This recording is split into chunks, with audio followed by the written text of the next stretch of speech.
Sa videong ito, ipakita natin kung paano natin na-edit ang photo na yan. Na may photo na nakapatong sa saging. Buti na lang, hindi nabalo yung dahon.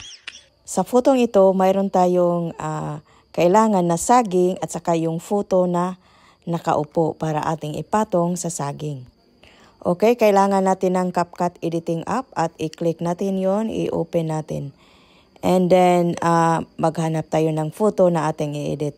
So, nakikita natin saging at nakaupo. So, uunahin natin ang saging. Kung makita na natin saging, i-click natin yung add. And then, after mayroon na tayong saging, i-click natin ang add overlay para sa nakaupo. I-click nyo yung add overlay. At hahanapin natin ang photo na nakaupo. I-click lang yan, then click add. And that's it. Okay, i-click natin yung photos na naka-overlay. And then i-click natin yung edit. And then hahanapin ang cutout. I-scroll lang siya to the right. And once makita yung cutout, i-click yung remove background.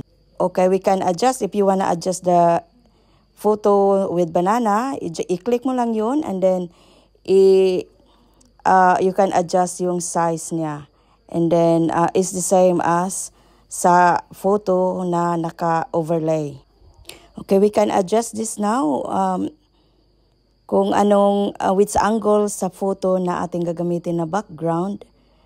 So yan yung saging may dry na leaves kaya itatago ko siya and i-zoom in ko yung photo.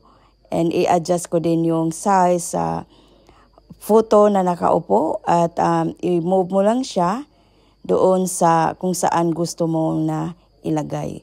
So, yun lang. You can adjust it. And, yan. Hanapin natin na saan siya uupo. Na safe ang yung pag-upo. So, once na nakakita ka na ng spot kung saan mo siya dapat ilagay or paupuin, you can start to add caption and mag-type ka lang kung anong caption ang gusto mong ilagay. And then you can adjust there's a style of font and effects or animation. And then mag-type ka lang doon. At sa aking ginagamit, nag-type ako ng caption and then ang ginagamit ko ay bubble.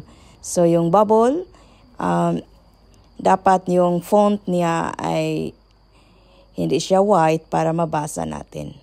So you can change that style and then pwede natin yung bigyan ng kulay para mabasa sa ating audience ang caption. Kasi kung white ang background, white ang font ay hindi mababasa.